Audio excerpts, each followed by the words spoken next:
Colosenses, capítulo 3. Es un gozo estar con ustedes nuevamente. Esta epístola, hermanos, fue escrita por el apóstol Pablo entre el 60, 62, 63 después de Cristo. Él la escribió, él envió encontrándose en su encarcelamiento en Roma. Colosenses 4:18 nos dice: yo, Pablo, escribo este saludo con mi propia mano. Acuérdense de mis cadenas. La gracia sea con ustedes. El encarcelamiento en el que el apóstol Pablo se encuentra es uno del tipo arresto domiciliario. No sé si alguno se ha encontrado así, espero que no. Y si sí, pues espero que haya sido por el Evangelio. Hechos 28 es como termina, versículo 16. Cuando entramos en Roma, dice Lucas, el centurión entregó los precios al prefecto militar, pero a Pablo se le permitió vivir aparte con el soldado que lo custodiaba. Versículos 30 y 31. Pablo se quedó por 2 años enteros en la habitación que alquilaba y recibía a todos los que iban a verlo, predicando el reino de Dios y enseñando todo lo concerniente al Señor Jesucristo con toda libertad sin estorbo. Y en este lapso fue que Epafras, el pastor de Colosas, fue a visitar al apóstol Pablo pidiendo consejo por la situación que ellos estaban enfrentando como iglesia. También Pablo aquí mismo dio otras cartas a los colosenses, también a Filemón, también a la Odisea, tenemos también a los filipenses, a los efesios. Y entonces me gustaría, antes de entrar en el texto que hoy vamos a ver, mostrarles algo acerca de Filemón, especialmente para mostrar un punto. Hay algunos que piensan que Filemón era un pastor.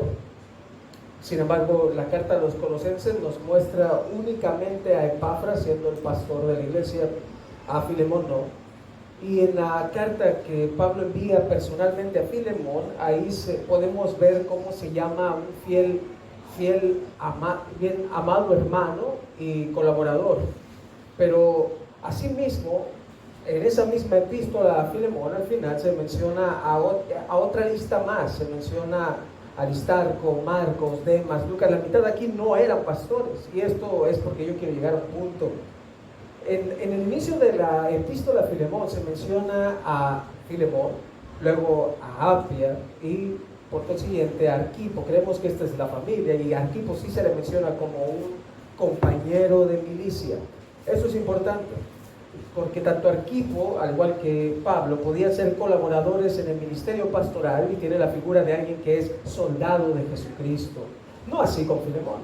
Sin embargo, y este es el punto, tanto Demas, tanto Marcos, Lucas, Aristarco, aún Filemón mismo, pueden ser llamados colaboradores, porque aún si no son pastores, están sirviendo juntos al mismo Dios.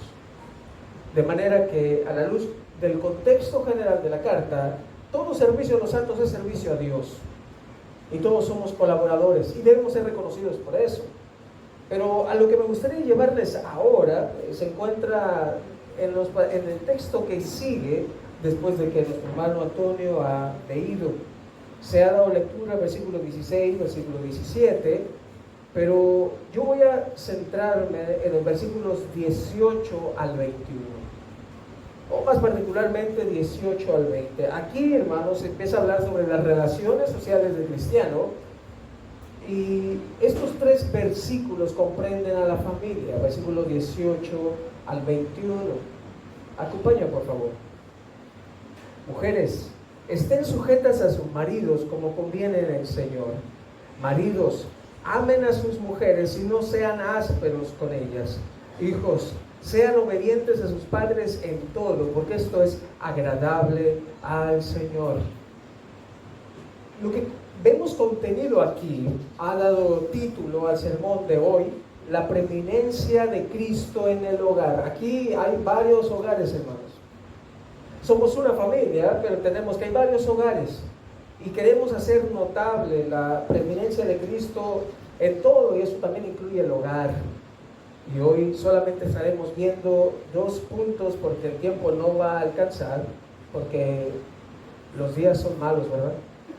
Entonces, versículo 18 y versículo 20 es lo que vamos a estar viendo, los primeros 2 puntos principales de la carta. Mientras examinamos entonces y vamos pasando por esta epístola, notamos desde el capítulo 1, vemos luego el saludo de Pablo, después empieza Pablo a hablar hasta el versículo 23, la exaltación del Mesías. Hermanos, nosotros tenemos un Cristo que es glorificado, un Cristo que es sobre todas las cosas, y eso es suficiente para nosotros. Vea el versículo 15, capítulo 1, versículo 15. Él es la imagen del Dios invisible, el primogénito de toda creación. Miren, yo era un testigo de Javier, y esto para mí tenía un significado muy distinto, pero primogénito no es el primer ser creado, no es el primer hijo, es la idea de preeminencia. Usted puede recordar entre Ismael e Isaac.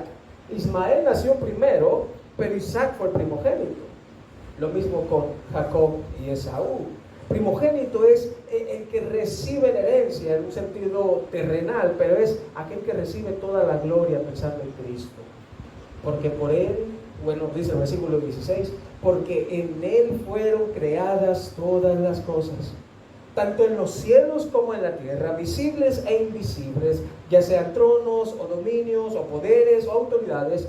Todo ha sido creado por medio de él y para él. Y él es antes de todas las cosas, y en él todas las cosas permanecen. Él es también la cabeza del cuerpo, que es la iglesia. Él es el principio, el primogénito de entre los muertos, a fin de que él tenga en todo la primacía. Miren, hermanos, aquí nosotros podemos considerarnos que somos importantes para el Señor, y lo somos, pero nosotros no somos la razón de existir de Dios.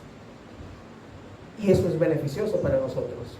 Pensar que Cristo es el centro de todo es beneficioso para nosotros. Si hacemos las cosas tal como Dios las ha diseñado, es lo más beneficioso para nosotros. ¿Sabes? Si tú confías en un Cristo preeminente, si tú confías en un Cristo que es todo suficiente, hermano, tú estás fundado sobre la roca. Tú entiendes que tienes todo lo que necesitas en la palabra de Cristo. No necesitamos más. Cristo mismo es la imagen del Dios invisible. ¿Recuerdan este mandamiento? Él dijo, no te harás imagen ni ninguna semejanza. Él lo dijo, Dios lo dijo, Éxodo capítulo 20. Pero vea esto, el hombre no podía hacer nada para representar a Dios. Nadie puede decir, bueno, Dios se pareció a un león. No hay nada creado que sea parecido a Dios. No hay nada que podamos usar para referirnos a la existencia, a la entidad de Dios, a Dios como ser. Sí es cierto que podemos hacer referencias con algunas analogías, ¿no? Por ejemplo, a Jesús se le llama el león de Judá, pero es por su majestuosidad, no es porque Jesús sea un león, ¿verdad, hermanos?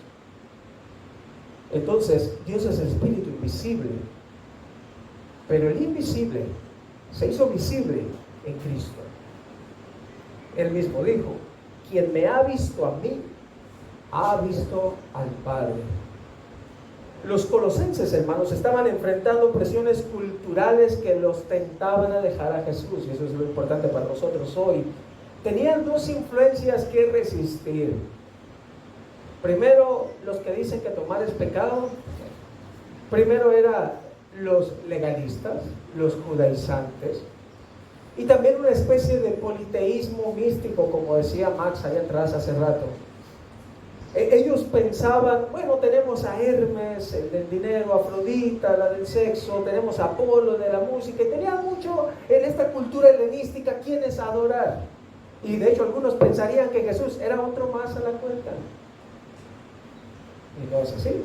Y por eso Pablo también escribe la carta. Colosenses 2:8. Pablo les dice, miren que nadie los haga cautivos por medio de su filosofía y sus vanas sutilezas, según la tradición de los hombres, conforme a los principios elementales del mundo, y no según Cristo. Todo lo que nosotros hacemos es según Cristo. Todo lo que nosotros creemos es según Cristo. La palabra de Cristo constituye la única norma de fe y conducta para nosotros como cristianos. Miren, hermanos, hay cristianos que no pisan grietas en el suelo porque piensan que son no sé cuántos años de mala suerte.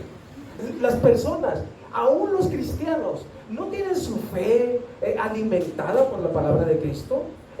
Se mueven por lo que la gente dice. Y hermanos, si este es su caso, esta es la palabra del Señor para usted. También nos dice el versículo 16 y 17: por tanto, que nadie se constituya en juez de ustedes con respecto a comida o bebida, o en cuanto a día de fiesta o luna nueva o día de reposo, cosas que solo son sombra de lo que han de venir, pero el cuerpo pertenece a Cristo. El 18: nadie los defraude de su premio, deleitándose en la humillación de sí mismo y en la adoración de los ángeles. Era lo que los colosenses estaban haciendo. A veces los cristianos no ponen, no recuerdo cuál era el santo que se pone de cabeza para tener novio, ¿no? Como yo nunca lo necesité. Pero a San Antonio, ¿verdad? ¿Cómo sabe, hermano? ¿No? Pero tienen cosas semejantes. Tienen cosas, no, eso es del catolicismo, no, nosotros jamás haríamos. Tienen su forma cristiana de persignar, algunos, su forma cristiana de persignarse, hermanos. Los colosenses estaban sucumbiendo ante las ideas del mundo. Y como iglesia, a veces nosotros también. Por último, en esta sección, entonces el apóstol Pablo habló sobre la exaltación del Cristo, el Cristo preeminente, luego las razones por las cuales Él puede sufrir. Los cristianos no queremos sufrir porque no pensamos en un Cristo preeminente. Pero mirar al Cristo de la Biblia, hermano, es razón suficiente de gozo para sufrir. Vea el versículo 20 del capítulo 2. Si ustedes han muerto con Cristo a los principios elementales del mundo, ¿por qué, como si aún vivieran en el mundo, se someten a preceptos tales como no manipules, no gustes, no toques, todas las cuales se refieren a cosas destinadas a perecer con el uso, según los preceptos y enseñanzas de los hombres? Tales cosas tienen a la verdad la apariencia de sabiduría en una religión humana, en la humillación de sí mismo y en el trato severo del cuerpo, pero vea esto, carecen de valor alguno contra los apetitos de la carne. No hacemos algo porque se ve bueno, no hacemos algo porque luce bien. Debemos hacer todo aquello y solamente aquello que Dios nos determina en su palabra, no más, no más. Jesús venció a todos los poderes a los que los colosenses temían y tenían que saberlo. Él cumplió las leyes que no tenían poder para cambiar el corazón humano egoísta. Cristo lo hizo. No más necesitan a Cristo, hermanos, no más. No necesitan nada fuera de Él. Por eso el inicio del capítulo 3, como un nexo que conecta la rica teología con la práctica que los colosenses deben hacer. Vea el inicio del capítulo 3. Si ustedes pues han resucitado con Cristo, busquen las cosas de arriba, donde está Cristo sentado a la diestra de Dios. Pongan la mira en las cosas de arriba, no en las de la tierra. Pero estamos como cristianos, hermanos, con la cabeza baja. No se nos distingue y estamos siendo afligidos por las mismas aflicciones de los incrédulos. Las cosas que pueden derribar a un incrédulo son las mismas que llegan a derrumbarnos a nosotros como cristianos. Pongan la mira en las cosas de arriba, no en las de la tierra, porque ustedes han muerto y su vida está escondida con Cristo en Dios. Cuando Cristo, nuestra vida, sea manifestada, entonces ustedes también serán manifestados con Él en gloria.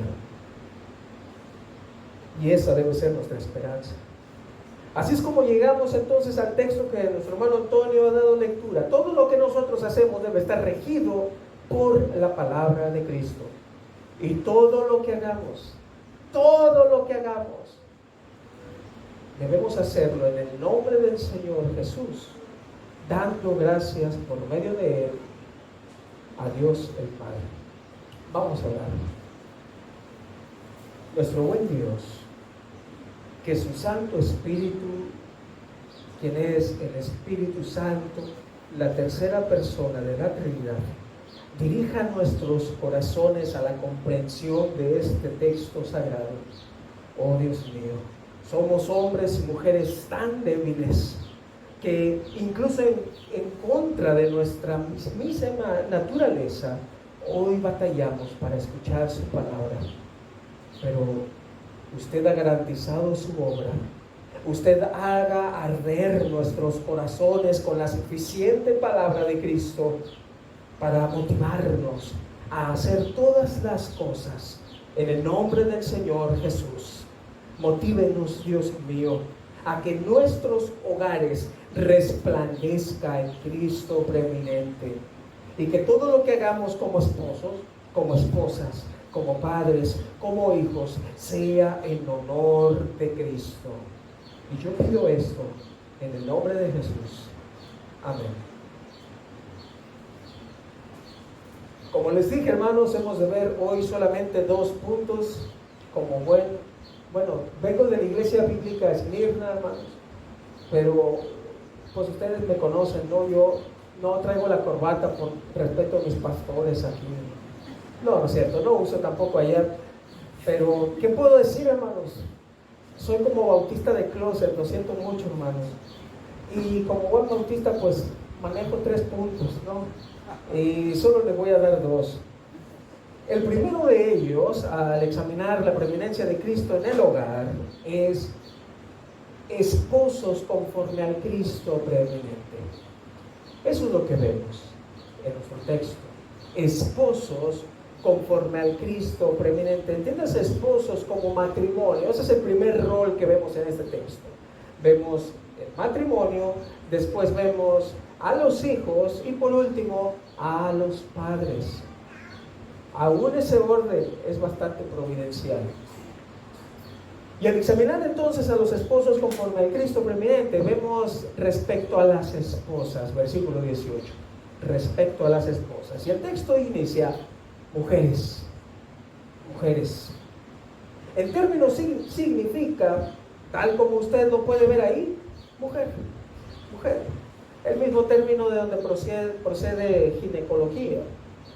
Pero en ciertos contextos, como en este, bien puede ser interpretado como esposa. Pastor Brian decía, ¿no? Algunos dicen mi mujer, ¿no? Porque la idea en el griego, en la época en la que el texto fue escrito, cuando alguien decía mujer, podía también decir esposa. Y algunos hoy pueden referirse a su esposa como mi mujer o como la mujer, ¿no? Algo así, ¿no? Depende de qué tan pesada tenga la mano la hermana, ¿verdad? Pero la referencia es eso. O sea, es una mujer que está ligada por el pacto matrimonial con el varón. Ojo, por supuesto, el texto está hablando de alguien que está casada. Y por eso algunas traducciones ponen casadas. No juntadas, no en concubinato, no en amaciato, no en unión libre. Oye, ¿de dónde salen todos esos términos, hermano? No, y esperes otros años más. Van a surgir nuevos. Son huecas sutilezas. La filosofía. ¿Sabe qué es? Es la etiqueta para decir, mira, tú estás haciendo mal, pero calla tu conciencia. No así, dice la palabra de Cristo. Nosotros usamos el vocabulario de Dios. No le vamos a llamar unión libre a lo que Dios llama fornicación. Qué palabra fuerte. Yo me siento incómoda de decirla, pero ha sido provista para nuestro cuidado. Para eso, nuestro cuidado. Las personas pueden llegar a pedir consejo, y ha pasado, yo estoy seguro que los hermanos también, vienen y dicen, necesito ayuda a restaurar mi matrimonio, y viene la esposa y está el esposo, y ellos tienen problemas, y algunos son restaurados, pero resulta que ni casados estaban, hermanos. Y es ahora en este mundo tan turbio, una pregunta que puede ser resumida en ¿eres cristiano? Ahora va a ser la segunda pregunta que se haga. La primera es, ¿están legalmente casados? ¿Son realmente marido y mujer? Nadie puede empezar, hermanos, en el número 3, sino en el 1. Solamente los casados. O sea, aquí vamos a ver, sométanse. A veces vemos a personas que no están casados y, sí, debemos someternos el uno al otro. No, primero es casado.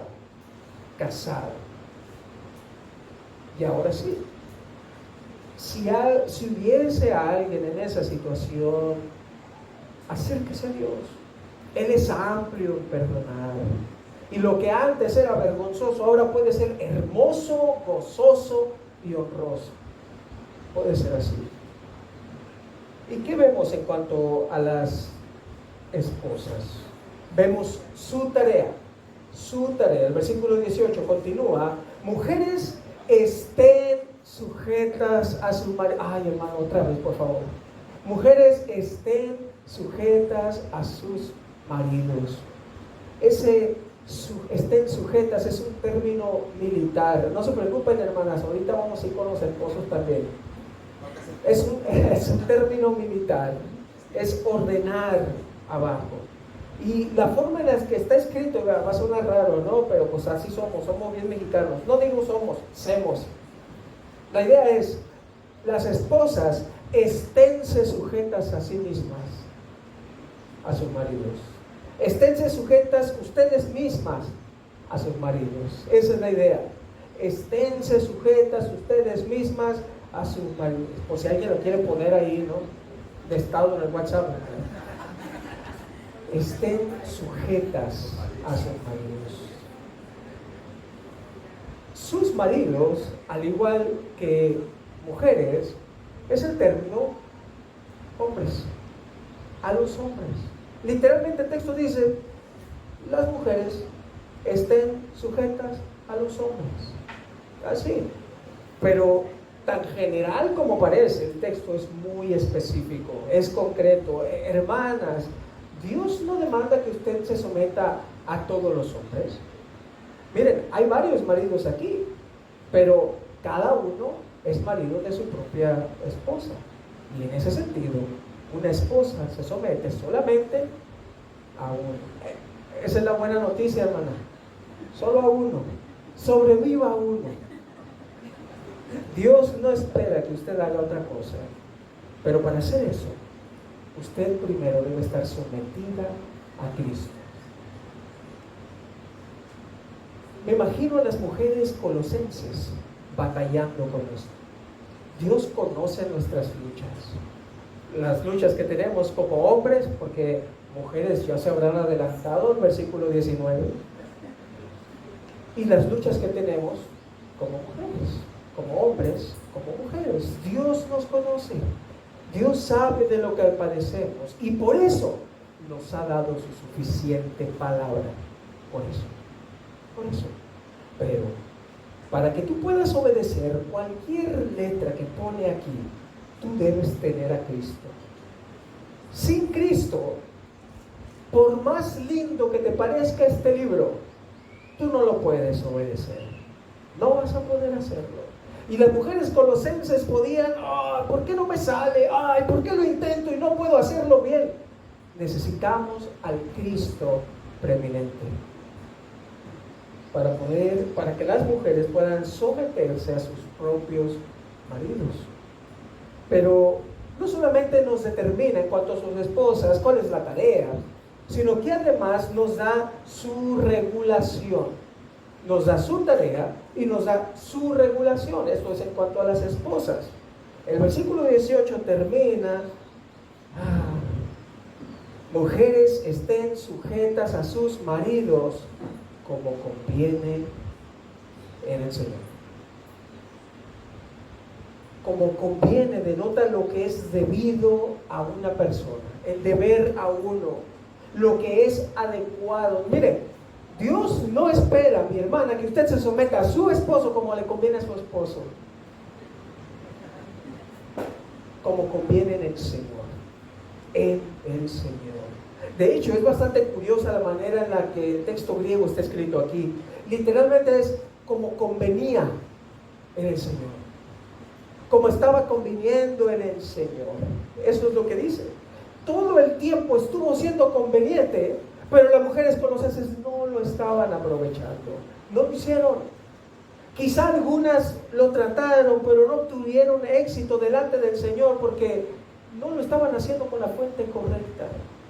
Miren, allá afuera, hermanos, el mundo puede mirar algunos principios cristianos y Miren, en cierta manera, para ser moralmente una buena esposa, pareciera no necesitar a Cristo.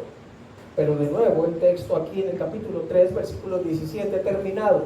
Si tú lo que vas a hacer, lo vas a hacer en el nombre del Señor, dando gracias al Padre, y de hecho, dando toda la gloria al Padre, eso es lo que no va a reconocer del mundo, hermanos. Va a haber muchos matrimonios buenos en el infierno. Va a haber muchos buenos hijos en el infierno.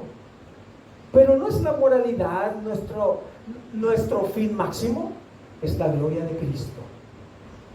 Esposa, no seas una esposa buena porque es lo que piensa la gente y es lo que dice la gente, sino porque es lo que Cristo espera que seas. Siempre ha sido conveniente.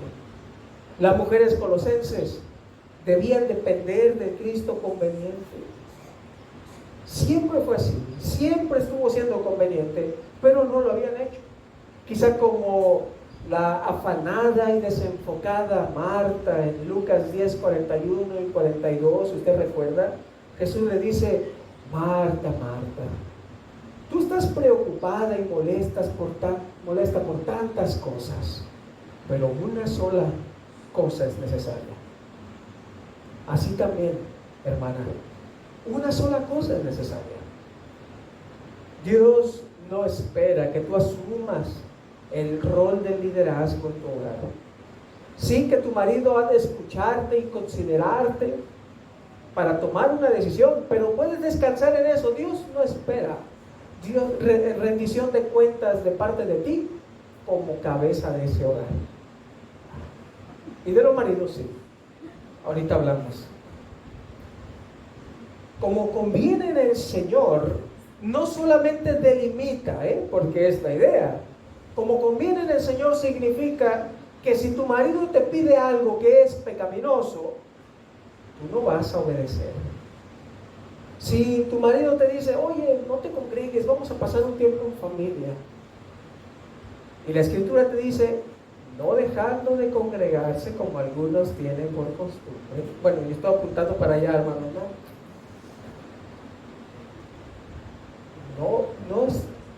Dios no espera que usted se someta en aquello que es pecado.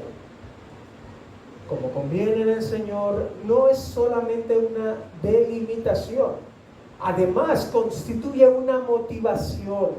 Es conveniente delante de Dios. Mujer, cuando tú te sometes a tu marido, Dios está siendo glorificado. Aun si tu marido es malo, aun si tu marido es feo, que de esos no hay aquí, ¿no? Dios está siendo glorificado. Esa es razón suficiente. Es tanto una delimitación, someterse en lo que no es pecado, como una motivación a hacerlo porque Dios lo pide. Eso es lo que significa. La mujer de Dios no se somete a su esposo porque su esposo sea perfecto, sino porque el Dios que lo ordena es su Dios. Nada más. Nada más. Un comentarista, Hendrickson, dice lo siguiente: la primera admonición es: esposas, sed sumisas a vuestros esposos como conviene en el Señor. Las sufragistas, que hoy pueden entenderse como las feministas, han dicho que es positivamente malvado usar la palabra obedecer en el contrato matrimonial. Han afirmado con mucha intensidad que el servicio matrimonial en su forma actual obliga a la novia a hacer un voto que ella no tiene la intención de cumplir. No es lo que el texto nos dice. El texto sugiere que la mujer se somete voluntariamente. Un libro de fórmulas ha eliminado la palabra obedecer de su vocabulario matrimonial. Sin embargo, todo esto no elimina Colosenses 3:18. Ahí está. Ahí está. Ahora, alguna dirá: dura es esta palabra. No se preocupen. Ahora seguimos nosotros. Eso es en cuanto a las esposas. Ahora vemos respecto a los esposos, versículo 19, escucha un amén. Respecto a los esposos, el texto, versículo 19, nos dice: maridos. Ahí también, literalmente, los hombres. ¿Ha escuchado de la andropausia? Sí, es de la palabra griega hombres. La andropausia es solo de los hombres. Aunque en estos tiempos tan atravesados, ya de repente no hubo una mujer que según se operó para lucir como un hombre, luego quedó embarazada y decía que era el primer hombre en tener un embarazo. Es terrible, pero es otra historia que uso para mostrarle por qué su fuente de sabiduría no puede venir del mundo. Yo sé que en Facebook hay muchas imágenes de Piolín que dicen, ¡ay, qué dicho tan sabio! Tan sabio. Pero nuestra sabiduría no está en el mundo. Nuestra forma de pensar no debe estar determinada por lo que piensa el mundo. Ay, hermano, pero es que mi tatarabuelo así nos decía. No nos regimos en cuanto a los rudimentos del mundo, sino en cuanto a la palabra de Cristo. Conozco una iglesia que así se llama, hermano. Debes obedecer la palabra de Cristo. De nuevo entonces, ahora los hombres, y me gusta porque la idea es femenino, masculino. Un hombre, una mujer.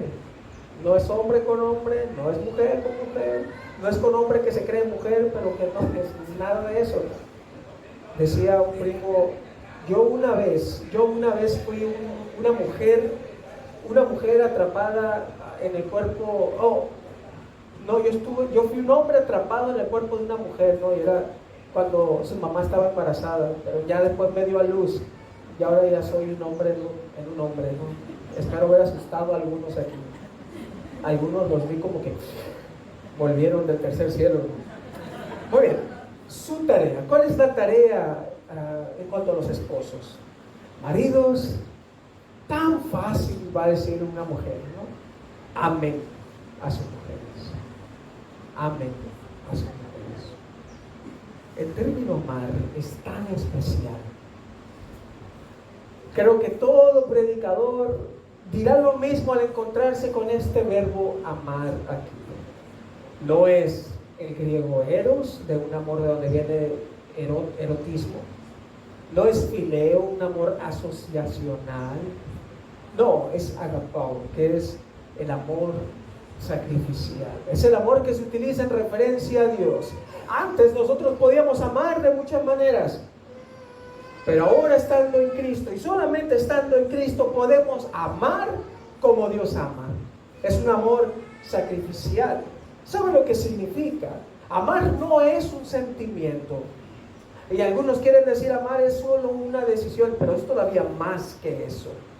El mundo dice eso y por eso cambian de esposas a cada rato. Es lo que presenta la televisión. No, yo amo a Yajairo y después se casa y viene Yucupicio, no sé qué nombre se usa ahora. Amar así es con el amor de Dios. Teniendo el amor de Dios, al ser nosotros mismos objeto del amor de Dios.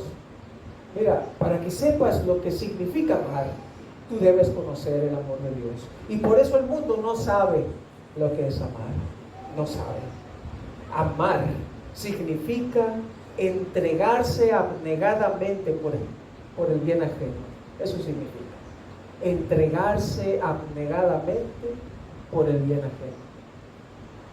Hay un texto bien famoso que si ustedes son bautistas de closet lo van a saber. Juan 3:16. Aquí van a saber, hermanos. Lo voy a decir a los pastores que nos pongan en disciplina. Juan 3:16. Porque y hasta en Reina Valera, hermano, no se haga, ¿no? Porque de tal manera amó Dios al mundo, que ha dado a su Hijo unigénito, para que todo aquel que en él cree no se pierda, sino tenga vida eterna. Dios amó, y amó de tal manera que envió a su Hijo. Hay un himno que dice: todo lo dejé yo por ti, ¿qué ofreces tú por mí? No podemos hacer nada semejante a lo que Dios ha hecho. Y Dios no espera que entreguemos a alguien, pero sí espera que nos dediquemos por completo a Él. Por completo, todo nuestro ser al Señor. no menos. Porque si él no rehusó a su hijo, y hermano, y tú solo le das los domingos, creo que tienes un serio problema. Tienes un serio problema. Amar significa anteponer los intereses de otro. Cristo, estando en la forma de Dios, habitando en la perfecta gloria, se le vació a sí mismo. ¿Por qué? Por qué. Mira, hermano, él no tenía necesidad. Quienes tenían un problema éramos tú y yo, no Cristo. Y él tomó la iniciativa para la reconciliación. Dios lo hizo. Cristo, a su tiempo, cuando tú y yo éramos siendo aún pecadores, Cristo murió por nosotros. Eso es amar. Esposo, amar significa que vas a pensar en tu esposa más que en ti. Y como Dios conoce nuestras luchas, recuerda de Efesios, Pablo tiene que decir, el que ama a su mujer, a sí mismo se ama. Porque ¿quién ha tentado, maltratado su propio cuerpo? No, lo sustenta, así como Cristo sustenta a la iglesia. Así maridos deben amar a sus mujeres. El hombre de Dios no ama a su esposa porque su esposa sea perfecta, sino porque el Dios que lo ordena es su Dios. Mi esposa, que está allá atrás del nuevo baño, Dios me ha bendecido y no batallo mucho con ella. Es una esposa sumisa, a pesar de mí. Pero ella ama al Señor. Y si yo amo a mi esposa, debe ser porque amo al Señor. A veces los matrimonios dicen, no, mi esposa me ama más que cualquier otra cosa. Pues cuidado, hermano. Cuidado, porque debe amar más a Cristo. Si no ama al Señor, ¿cómo va a amarte a ti? Entonces, a veces vienen los patanes a la iglesia y están buscando llevar cautivas de entre las jovencitas. No, vengo, soy reformado, no, y con todas esas cosas. No. El primer lugar en mi corazón eres tú. Cuidado. Puede lucir bonito, puede escuchar bien, puede convencer, pero es la sabiduría del mundo. Cristo espera que ames más a Dios.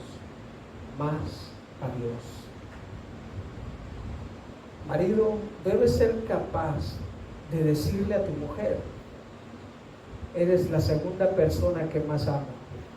Va a decir su esposa, qué bonito. En este contexto, espero que sí lo entendemos, hermanos, no. Esa es su tarea. Pero el texto nos dice también su precaución. El Dios que conoce nuestras luchas, sigue hablando a través del apóstol Pablo. Maridos, versículo 19, amen a sus mujeres y no sean ásperos con ellas. Maridos, empiecen a amar a las esposas y no sean ásperos hacia ellas. La palabra áspero es, ustedes ahí se pueden hacer una idea, ¿no? Algo como que es reseco, no es tierno, es lo contrario a tierno. Ve Apocalipsis 8:11 para que descanse un poquito de Colosenses nomás. Apocalipsis 8:11. Esa misma palabra, ásperos, se utilizó en Apocalipsis, pero fue traducida de otra manera. El nombre de la estrella es ajenjo, dice el apóstol Juan. La tercera parte de las aguas se convirtió en ajenjo, y muchos hombres murieron por causa de las aguas, porque se habían vuelto ásperas, amargas. Maridos, no se amarguen hacia sus mujeres. No se conviertan en amargados.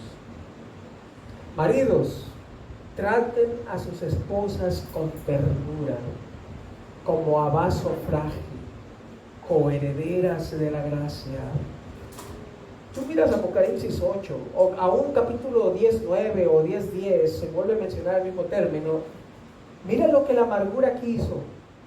Mató. La amargura puede matar matrimonios, y lo hace. Maridos, no se amarguen contra sus esposas. Pablo usa esta palabra una sola vez en todas sus epístolas, hermanos. Una sola vez usó esta palabra Pablo. Ese es el énfasis que él quería mostrar. Tan enfático quería ser al respecto. Es una palabra muy fuerte. La falta de amar no es nuestra única lucha, varones. Es solo la mitad de nuestros matrimonios. Por eso dice, y no sean ásperos. Amén. Y no sean ásperos, porque a veces podemos decir, bueno, yo estoy amando al Señor, bueno, yo estoy amando a mi esposa, pero es que, tú sabes, Señor, me agota la paciencia.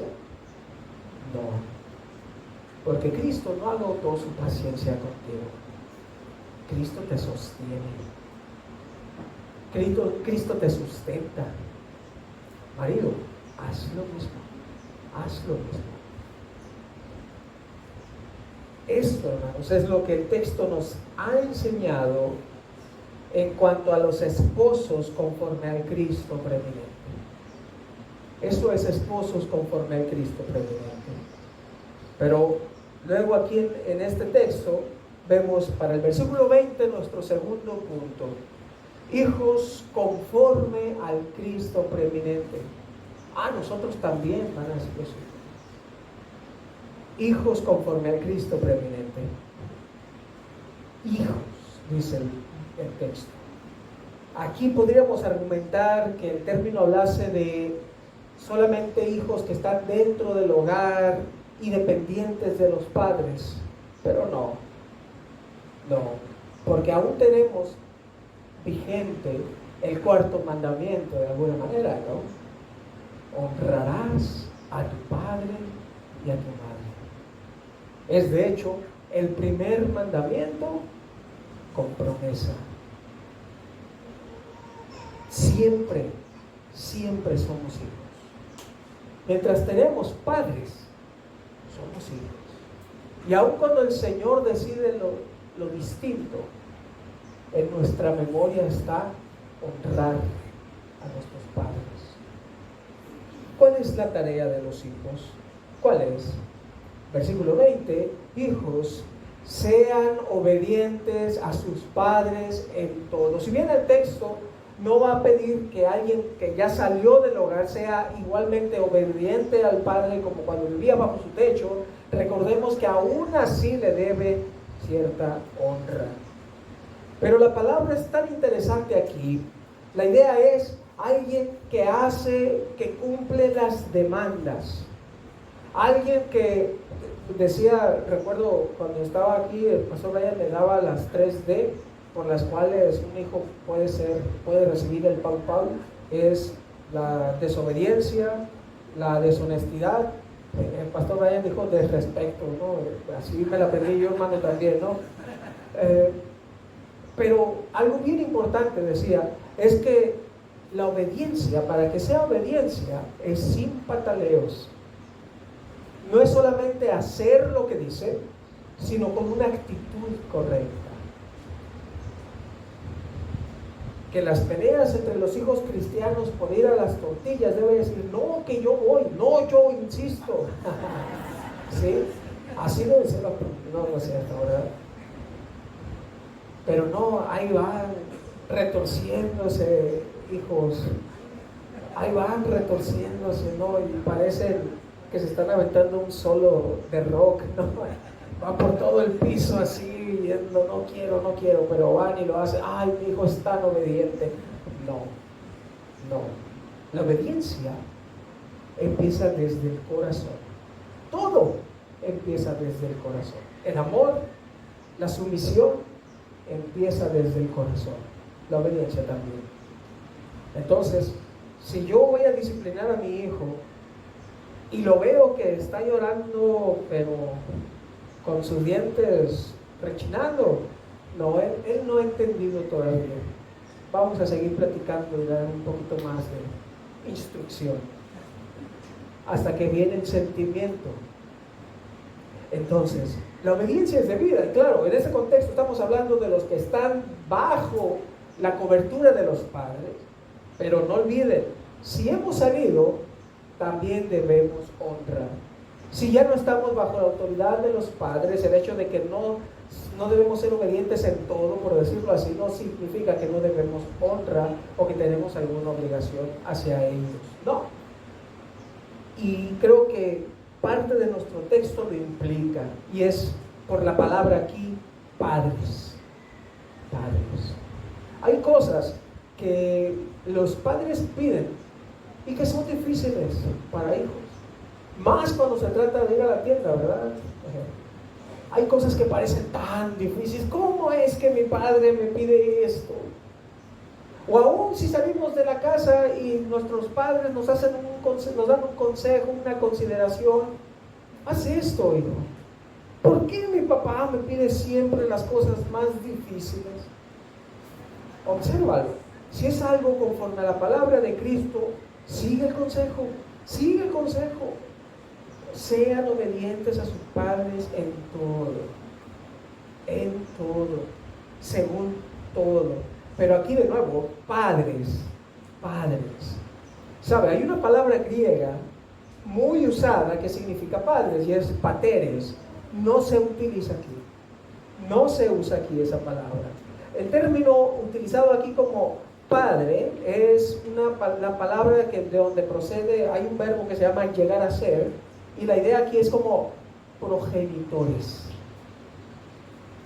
De donde desciendes, esos son los padres, y eso es bien intencional.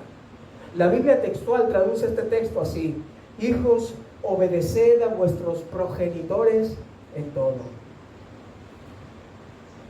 Cierto es que uno no deja de ser padre y también que jamás deja de ser hijo. Pero de nuevo aquí, como la obligación es de parte de los hijos, Dios no espera que te sometas a tus padres solo si tus padres son paternales, sino por el simple hecho de que te dieron vida. No más. El texto no te está diciendo, mira, ponte a evaluar, a ver, si tu papá ha sido bueno, hazle caso. No. Si tú vienes de algún lado, a alguien le debes honra. Si tú vienes de algún lado, el texto no te está diciendo cómo te trataron tus papás. No. ¿Qué virtud hay en eso? ¿Qué virtud hay en eso? Aún las personas sufren en el mundo y nosotros como cristianos, dice el apóstol Pedro también, sufrimos. ¿Qué caso tiene cuando sufrimos por causa de cosas que son injustas?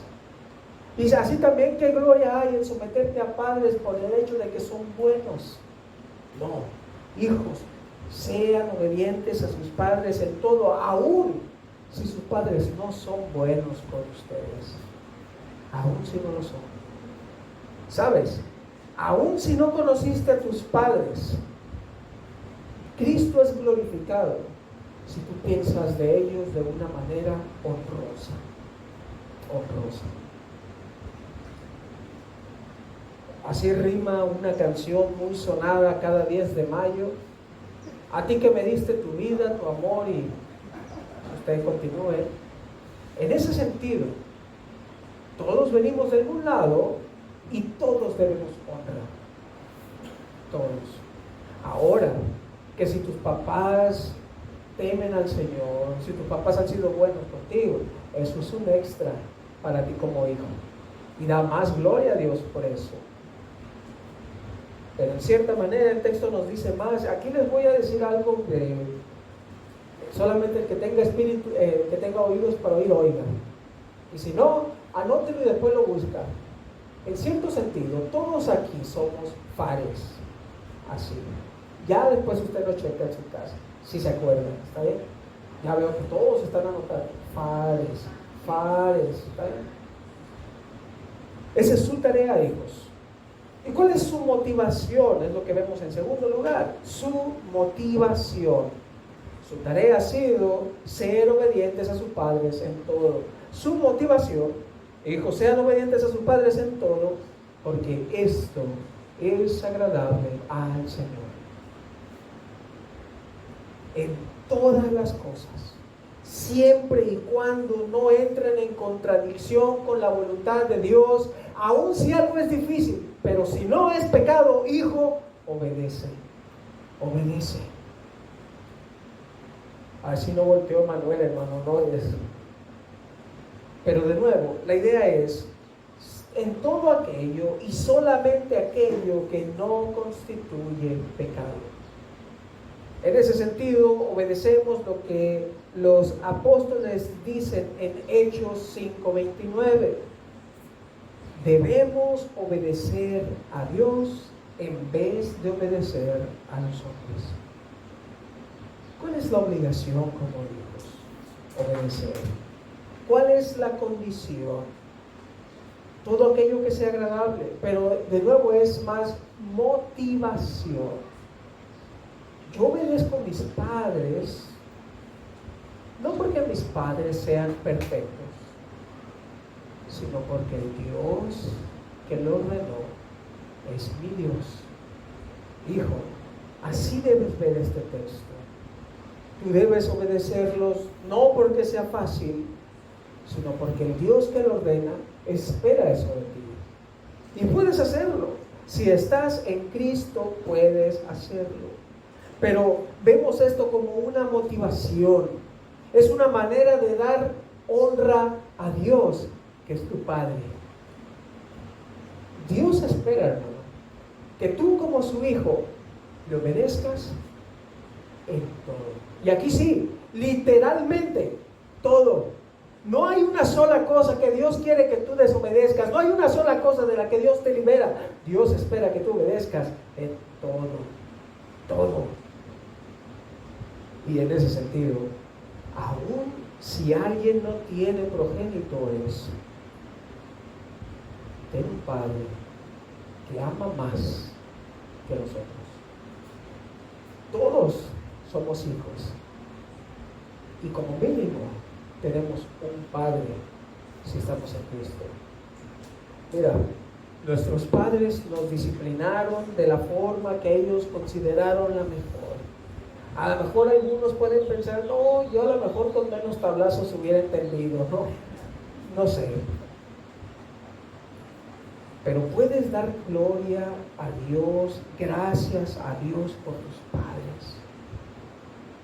Porque era su forma de decirte, hijo, no vayas por ahí. Hijo, no te conviertas en un patán.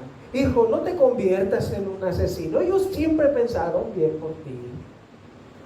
Pero sobre todo, tu Padre que está en los cielos, tu Padre que ve lo secreto, tu Padre que siempre te está observando. A veces cuando los que tenemos alguno de los padres o los dos padres que ya no están con nosotros, y a veces tenemos esta idea romántica, ay, nos están observando. No es así. La Biblia de hecho dice que no es así. El que muere nada sabe. Estaba pensando en alguien que aún vivo no sabe nada, ¿no? Pero no le voy a decir quién porque ese no es el tema hoy. Y Dios, que es tu Padre, siempre te está viendo, siempre está esperando que tú obedezcas, siempre te ha visto cuando has desobedecido y está ahí. Y sus brazos están abiertos. Y es amplio en perdonar, no porque sonsaque tus pecados, hermano, vas a dar cuentas a Dios de tus pecados, pero siempre está ahí para ti. Agradarlo constituye la mejor motivación. Y aún, no solamente para someterte a ese Padre, sino también a tus padres terrenales.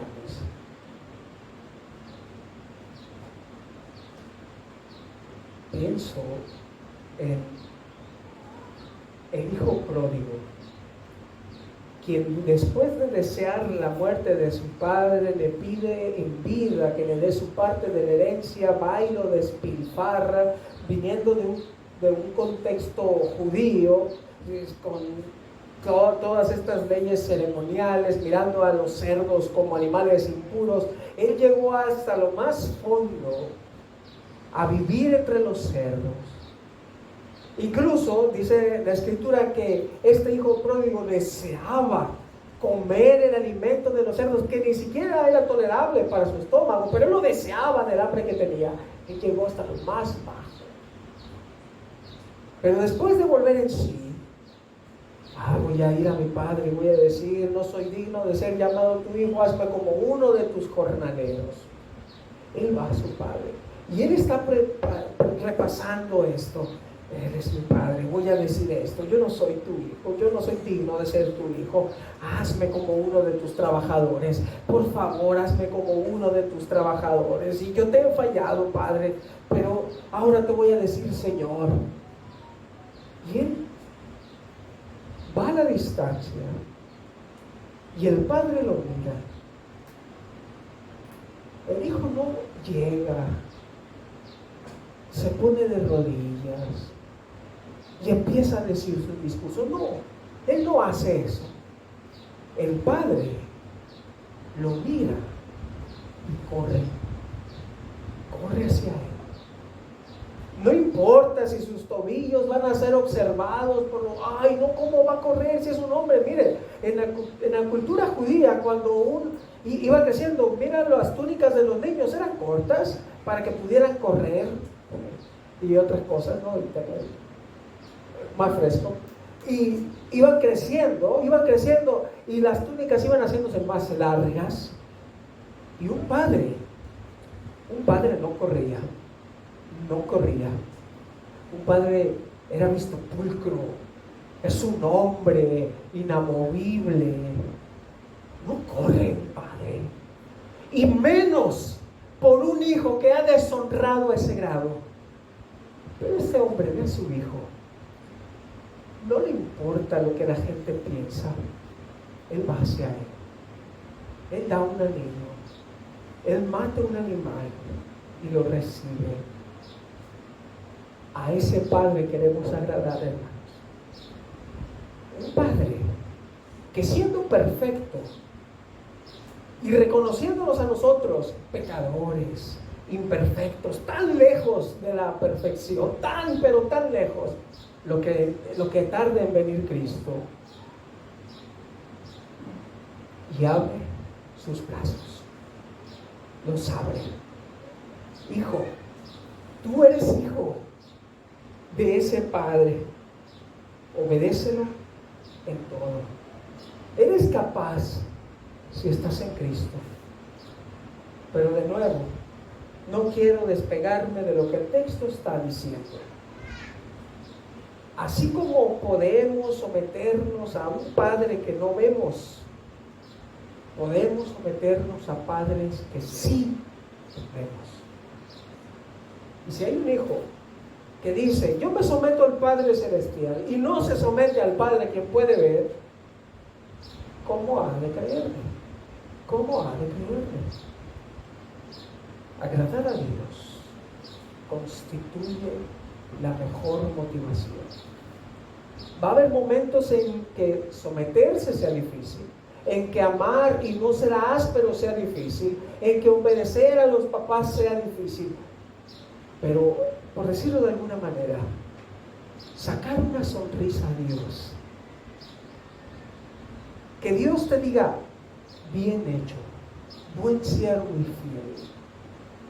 Te darás cuenta, hermano, que al final del día, al final de tu vida, eso habrá sido suficiente. No pongas tu motivación en otras cosas. No pongas tu fuente de sabiduría en otras cosas. Mira al Cristo preeminente. No pongas tu vista en lo terrenal, porque, ay, yo me voy a someter a mi esposo porque mi esposo es tan bueno.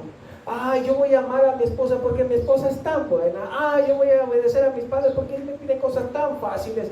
No, porque Cristo demanda eso de nosotros. Hacerlo por otra motivación es tener propósitos, motivaciones idolátricas. No vas a poder someterte a tus padres si no te sometes a tu Padre Celestial. No vas a poder amar a tu esposa si no amas a tu Padre Celestial. No vas a poder someterte a tu esposo si no te sometes a tu Padre Celestial. Agradarlo. Hacer todo como conviene en el Señor e imitar el ejemplo de la ternura de Cristo es nuestro máximo regalo. Y constituye nuestro más grande galardón. No más. Esto se va a ir. Dura lo que las personas se cansen, pero el galardón eterno de la obediencia. Escuchar de nuevo esas palabras: bien, buen siervo y fiel, sobre poco has sido fiel, sobre mucho te pondré, entra en el gozo de tu Señor. Hermano, va a valer la pena. Descansa en Él, cree en Él. Y si tú no has conocido aún al Señor, tienes que reconocer que tú no puedes salvarte a ti mismo, porque como hemos dicho, todos aquí somos pecadores, todos. Pero la única manera de cumplir todo esto, la única manera en la que Dios pueda realmente llamarte hijo, es si tú miras a la cruz, donde Cristo padeció lo que tú y yo merecíamos.